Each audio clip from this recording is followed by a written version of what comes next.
Hi everyone, today we'll be going over accounts October-November 2020, paper 3-3, question number 3.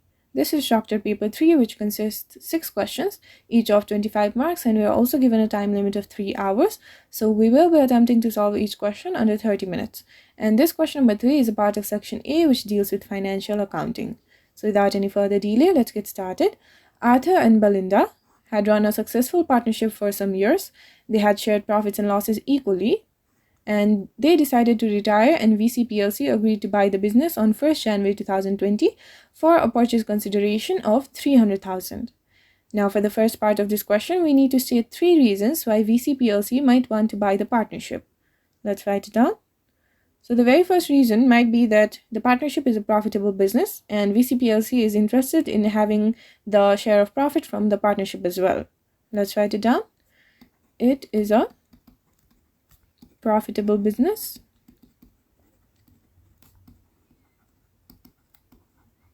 Then the second would be that the partnership might have a strong customer base and VC PLC is interested in making that customer base into their own customer base. Let's write it down. There is a strong customer base. And the third reason would be that the business had a good reputation. And the third reason would be that the partnership has a good reputation. Let's write it down. The partnership business has a good reputation. Okay, this concludes the first part of this question. Now we can move towards the second one. We need to state 3 ways in which the purchase consideration might be settled. So this is just the way in which VC PLC might be able to pay our partners Arthur and Belinda. So the first way would be on a cash basis. Secondly, they could provide Arthur and Belinda with shares in VC PLC in exchange for their partnership business. And thirdly, they could offer the settlement as a loan. Okay, this concludes the second part of this question. Now we can move towards the third one. We are given additional information. Arthur says that there are only 2 partners and he is entitled to receive half of the purchase consideration. Okay, first of all, let's have a look at our profit and loss sharing ratio. We are told that they had shared profits and losses equally, which means that Arthur would have received 50% of the profit on realization as well, right? Let's write it down. The profit sharing ratio, since they are sharing the profit equally, it will be 1:1. Is 1:1. And Arthur will have received 50% of the profit on realization.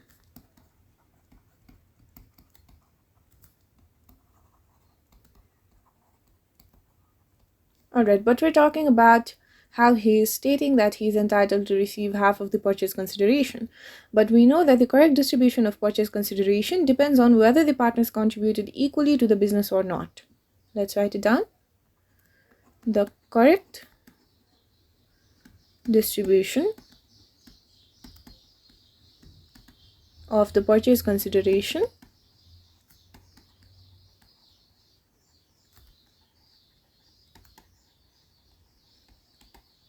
depends on whether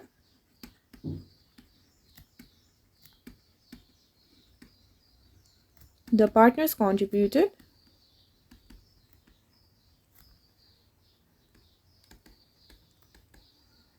equally to the business. And this contribution towards the business by the partners is shown by the capital accounts, right?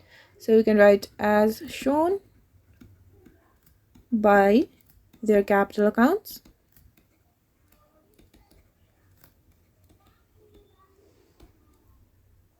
And we also need to adjust all of the current accounts, right? And current accounts shows whether the partners Arthur and Belinda withdrew any amounts from the business as drawings as well. So we can write and whether they withdrew resources equally because we are talking about equal division of the purchase consideration from the business, right? And this is just the drawings, and drawings is shown by the current account. So as shown by their current accounts. Okay, so based on the fact that the profit sharing ratio is 1:1, I'm just assuming that this ratio was taken into account after taking into account their respective contribution towards the partnership business, which means that maybe they had equal contribution towards the business. And if that is the case, then Arthur is definitely entitled to receive half of the purchase consideration. So my decision would be to advise Belinda that she should agree to Arthur receiving half of the purchase consideration. Let's write the decision clearly. So Belinda should agree to Arthur receiving half of the purchase consideration. And this concludes the third part of this question. Now we can move towards the fourth one. We are again given additional information. VCPLC took over all assets and liabilities of the partnership except for the bank account, and the assets were revalued for the purposes of sale.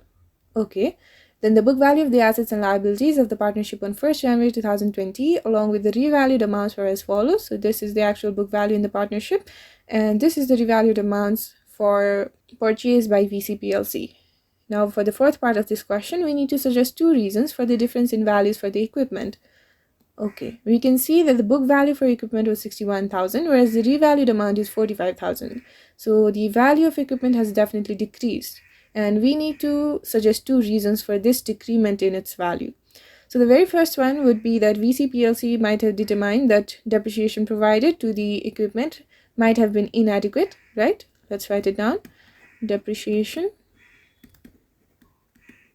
provided had been inadequate. And then the second reason would be that there might have been some impairment loss which the partnership business had failed to provide. Let's write it down. The partnership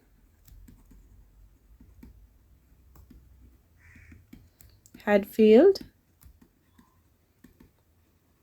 to provide for an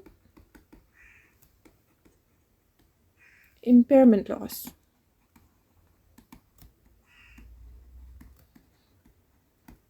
Okay, this concludes the fourth part of this question. Now we can move towards the fifth one. First of all, we need to calculate the value of goodwill recorded in the books of VCPLC. So that's just going to be purchase consideration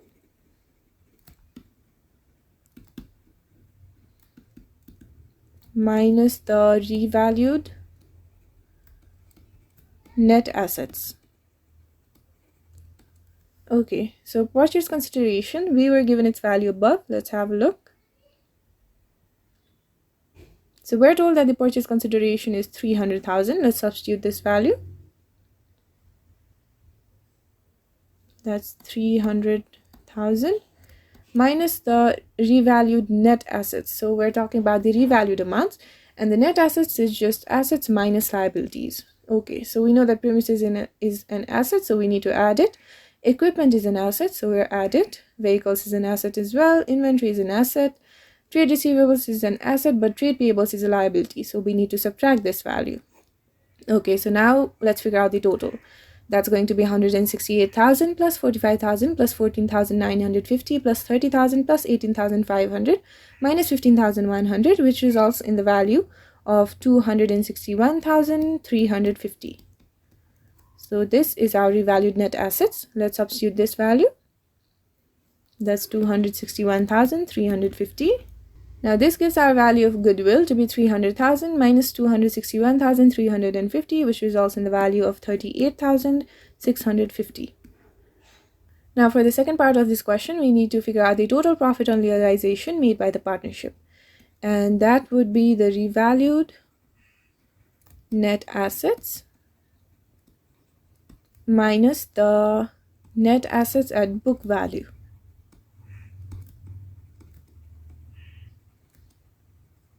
Okay, we have already figured out our revalued net assets and it was 261,350. Now we need to figure out the net assets at book value. Let's have a look above. So we will be calculating the total for this column now, and we know that the only liability is trade payable, so we need to subtract this amount and add all of the above amounts. So that's going to be 98,000 plus 61,000 plus 14,800 plus 31,270 plus 19,450 minus 15,100, which results in the value of 209,410. So this is the net assets at book value. Let's write it down. That's 209,410, which gives the total profit on realization to be 261,350 minus 209,410, which results in the value of 51,940. This concludes the fifth part of this question. Now we can move towards the sixth one. We need to explain the treatment of the total profit on realization made by the partnership in second part of the fifth part of this question. Okay, so we know that the profit sharing ratio is equal, or 1:1, which means that the profit on realization should be shared equally. Let's write it down. The profit on realization would be shared equally. And let's figure out the amount. So Arthur and Belinda would receive the same amount.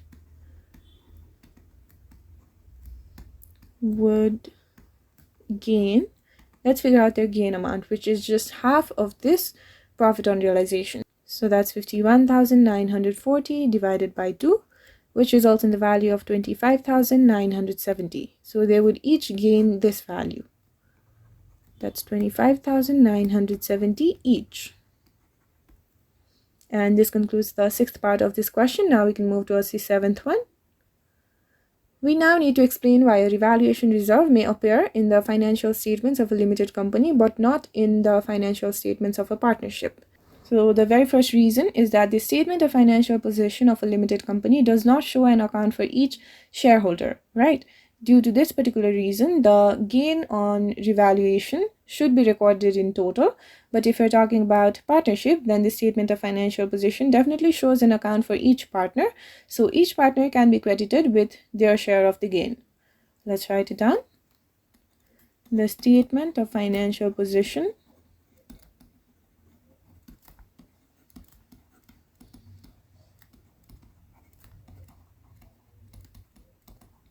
of a limited company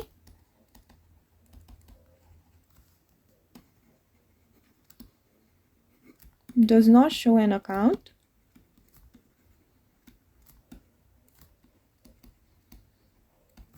for each shareholder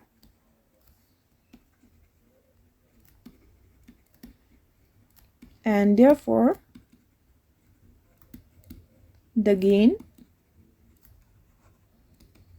has to be recorded in total.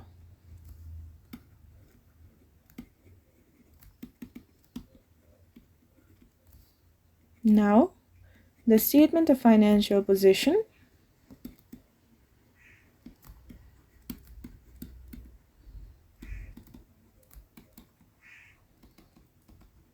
of a partnership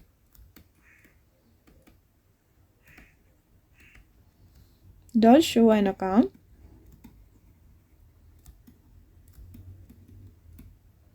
for each partner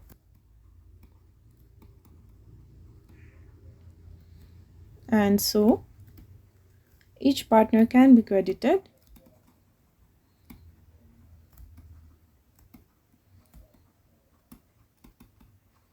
with their share of gain.